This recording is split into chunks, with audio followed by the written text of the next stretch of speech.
This lighting is super weird.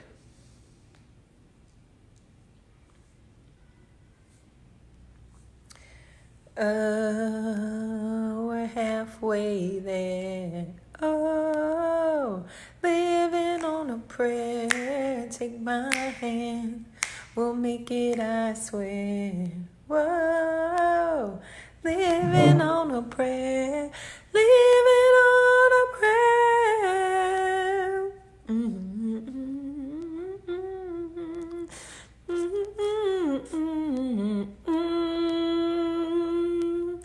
We gotta hold on, ready or not.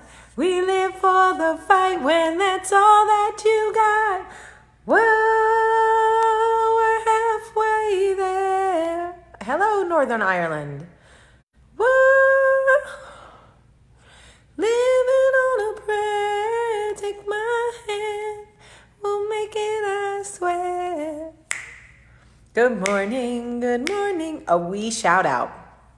A wee. I got the Starbucks at Starbucks. This is what I do. I go drop Knox off in the morning. Then I go to my drive-through Starbucks. I see Melody or Carla, my girls. They give me my Starbucks. I take it home. I put it in the microwave. I heat it up for 30 seconds. It kills all the germs, and then I drink it. And it's delicious, and it's my daily outing. Yes, my Starbucks is open, only the drive-through, and so far so good. Yes, for those of you who saw that Michael dropped the window out of the window, he did fix the window. Good morning. Some Starbucks are closed, and some are open, and mine is open.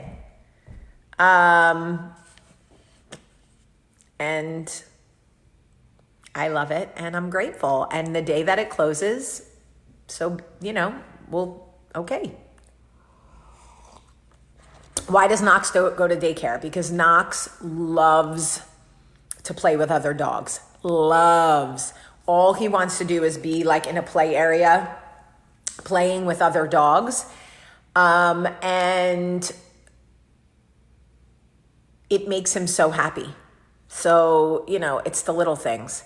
I drop him off and they come out to the car. They get him from the back. And when I go pick him up, they put him in the back of my car. No human contact. But my dog, he has a blast. He has all his friends and he's happiest playing with other dogs. I got some puzzles. I'm very excited. I got this puzzle that I'm going to do. So I'm going to do the need to button your shirt. Oh, Jennifer, no need to put that emoji. Ugh, you're fun at parties, I'm sure. Jennifer's the one that's like, you're not using a coaster. And then I have this puzzle, the globe.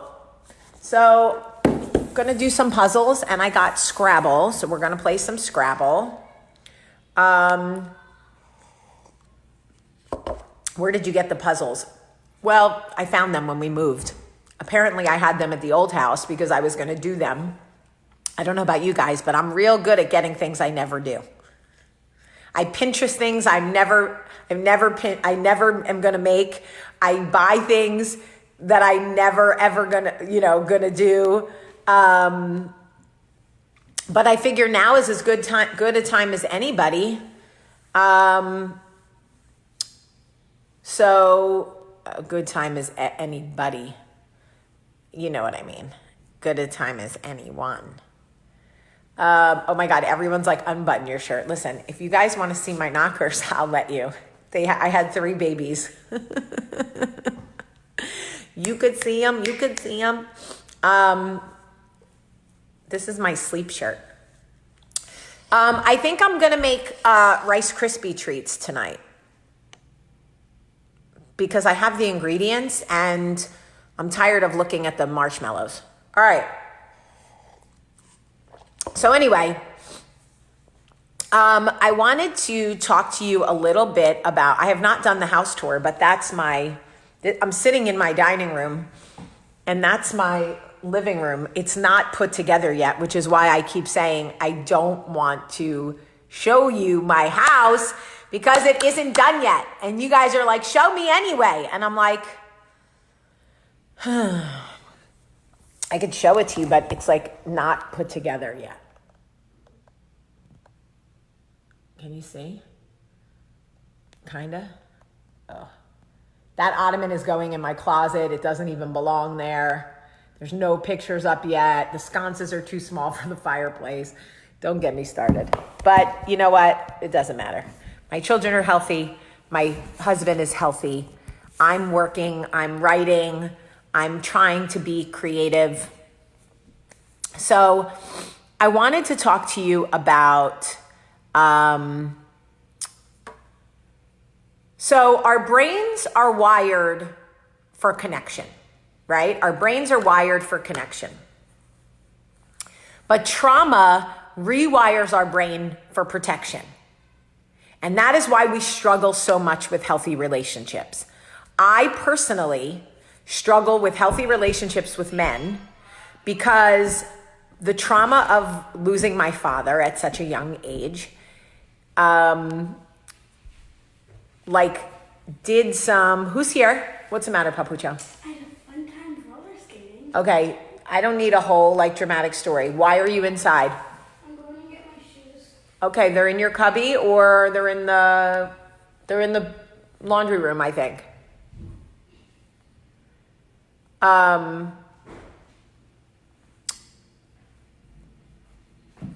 I struggle with healthy relationships with men because I have a hard time trusting that they'll stay. Even though, and I know what you're thinking, but your dad died, he didn't leave. It doesn't matter. The trauma of him leaving my life left me feeling like I can't rely on men. I can't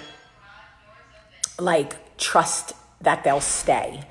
So I always have one foot out the door. Always, even with Michael, one foot out the door. It's literally my brain was wired for connection. Then I had a trauma. Now it's wired for protection. And I will always struggle with that. I have had to work so hard to ensure that my brain allows me to have healthy, Foreman, I love you. I believe you. In the healthy part of my brain, I believe you, but in the part of me that's still broken in that way, there's part of me that feels like that probably isn't true. It's a weird thing. And my girlfriends mean so much to me that I have to push through whatever trauma I have, and the part of my brain that wants to protect with girls, I have to push through that, push really hard. It's interesting. I work a lot harder to fight my rewiring, my protection rewiring when it comes to girls than I do when it comes to men. I don't know that I will ever fully trust any man, that any man can stay or will stay. It isn't a conscious thought. The behavior I exhibit is subconscious. The fact that I always have one foot out of every relationship that I'm in tells me that my brain is rewired for protection in that space. Because no matter how much Michael loves me, no matter how much he shows up for me, no matter how much, whatever, I still have one foot out the door. I'm still always I'm good if you leave.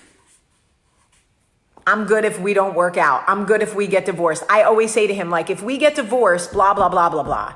And he's always like, why do you always want to talk about if we get divorced? And for me, it's traumatic because I need a fucking plan. I need an escape plan. I need a fire ladder from this. My brain is wired for protection. So in this relationship, I'm always looking for the safest way out.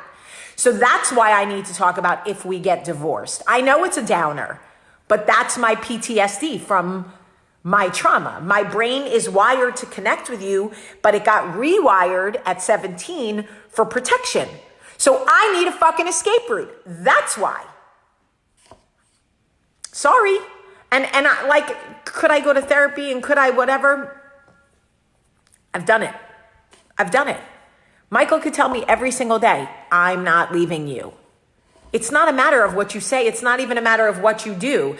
It's kind of like when a child has a nightmare and you tell them there's no such thing as ghosts.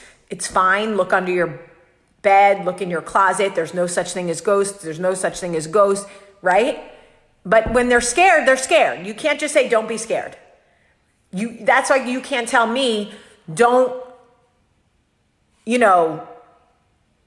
have one foot out the door. No. If this shit catches on fire, I need to know what fucking window I'm climbing out of. That is how I work.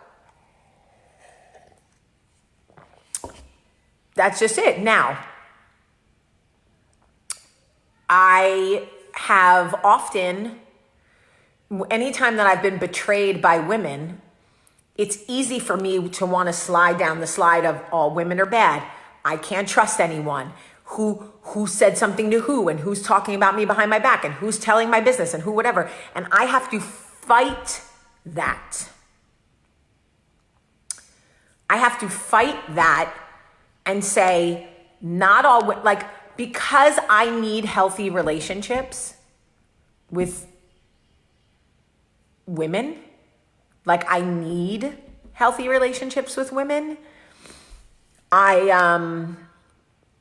I push really hard past that. And my girlfriends know, like a lot of times I will text them out of nowhere and be like, I love you, I miss you, I need the reassurance that they love me back, that we're still connected, that we're good. Luckily, I have great girlfriends who have no problem doing that. But it would be easy for me to go into protection mode with women too, because y'all know I'm great at letting the snakes in the house. And I let the snake in, the snake bit me. Like, what the fuck?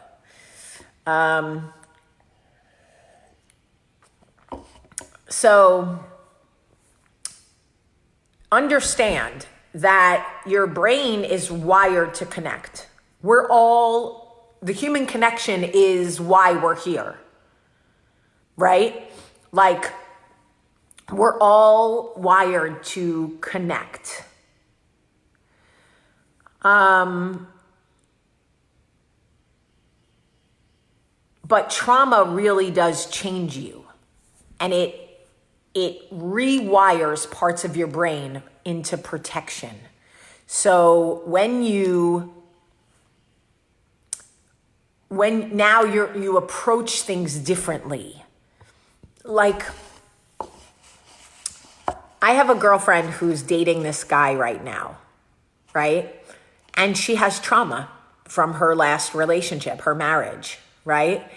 And she always does things to him, like she'll make jokes about other women that they know. Like, she'll be like, oh, so-and-so's cute, right? And he'll be like, yeah, she's cute. And she'll be like, you would totally sleep with her. It's fine. I know you would. And it's like she's doing those things because her brain is wired for protection. She doesn't want to be insecure. She doesn't want to keep saying those things. She doesn't want to keep baiting him. But it's like she's went through so much trauma that she can't help it. She needs those bits and pieces of reinforcement. She needs him to keep saying like, no, I wouldn't sleep with her. Like, no, I don't want. And I tell her all the time, I'm like, just be careful because you're baiting him and you're kind of sabotaging. You don't realize, happy birthday, Deb. You don't realize what you're doing. And she's like, oh, I know, I'm so fucked up from my last relationship. And I'm like, I get it. We all have that. And we need to be really careful how we approach friendships and relationships because it is a turnoff to people. It is a turnoff. So many people are writing, I do that. I do that. So many people are saying I self-sabotage. I do that in relationships. I do that in friendships. You got to work through it. Like, there's no easy way but through. My neck hurts so bad. I slept bad yesterday. My freaking neck is killing me. Killing me. I need to take Tylenol. Anyway, letting somebody friend you or love you for really who you are is so hard. Like, just let them see all your broken pieces. Buenos dias, Diana.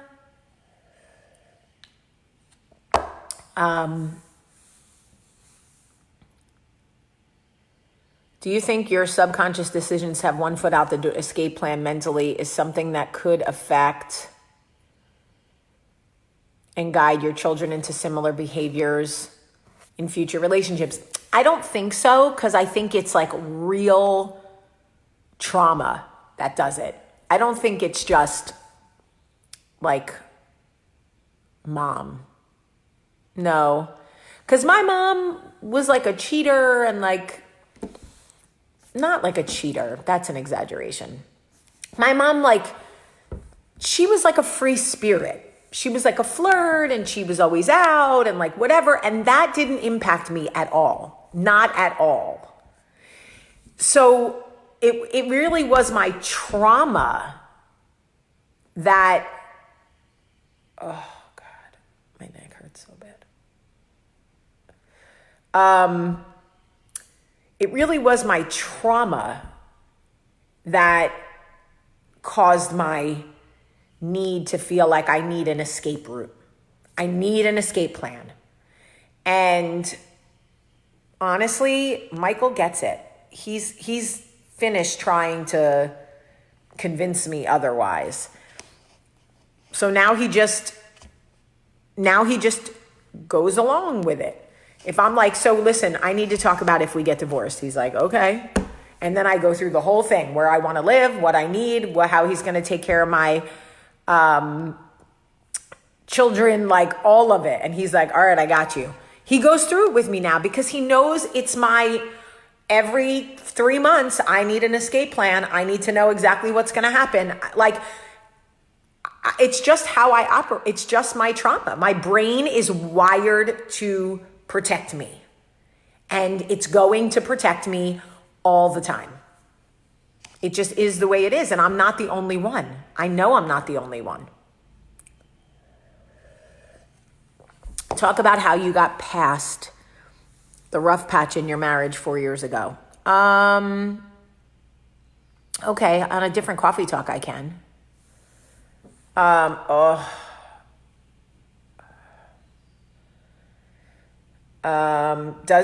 Someone asked me a question. Does he reassure you he isn't going to leave without giving you a hard time about it? Yeah, but it doesn't matter because trauma, it doesn't allow your receptors to receive verbal affirmation the same way. So Michael could tell me every day, like, just so you know, I'm not leaving you.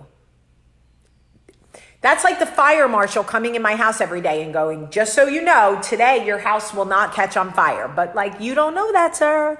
You don't know that. You only know what you're looking at right now, but you don't see shit in the wall. You don't know what's under the thing. You don't know the wiring in the ceiling. You're just looking around here and telling me that basically you don't think we're going to have a fire, but you don't know. And when you are afraid of fire, when you've lived through a fire, you see the potential for fire everywhere. So it doesn't matter what people tell you. Trauma is, Becky, who could leave you? Oh, Becky, you're sweet. You are so sweet. That was very sweet. Michael also understands like loss. Luckily his parents are still alive, but he understands how profoundly impactful losing my father was. He understands that on October 30th of every single year that we've been together, he comes into the bedroom to bring me coffee and I am crying. He knows. So he's gentle with me. He's not, Michael knows that there's nothing he's doing to make me this way. This is a trauma that he didn't cause, and he has it's part of it. It's like with me, you get a really enthusiastic blowjob. I happen to like it, so I'm enthusiastic. I'm there's gusto. It's part of being in a relationship with me. Just like my trauma about my father is part of being a relationship with me. It's just part of it. It just is. You're not going to tell me not to feel it. You're not going to reassure me out of my trauma. Nothing. Like, it just is part of me. Like my arm is part of me, is what it is. Model-esque 20. Can you save this live? I'd like to share it. I don't know how to like save it on Instagram. Like, I do save it, but I don't know how to save it so you could share it. But it's on Facebook. If you want to go over to Facebook, you can share that link. My Facebook is Jamie Premack Sullivan. Jamie Premack Sullivan. Anyway, so I love you guys. And to anybody whose brain has been rewired from connection to protection, I want you to know that hello, Turkey. I want you to know that I understand it. And I live it. And I struggle with it. And I hate that I see fire everywhere. You can share on Instagram by clicking the arrow and sharing to your stories. It's not letting me do that. It's only letting me send it to someone. But I love you very much. I love you. Oh, you are rare. That's so sweet. You guys say the nicest things and make me feel so good. I also want you guys to know that yesterday was the full moon. And yesterday I had more anxiety than I have had in over a week and a half. Besides the fact that my neck is hurting so bad, I was so full of anxiety that it was giving me hot flashes. It was giving me aches and pain. Like, I was like, I have the coronavirus. That's it. I'm infected. Fuck. That really is how I felt. So I'm hoping my anxiety will be better today. You have to save it first before we can share the stories. While live, we can only... I don't know how to save it, guys. How do I save it? Does anybody know? On Instagram. I know how to share to my story. Does that help? All right. I love you guys so much. Have a great day.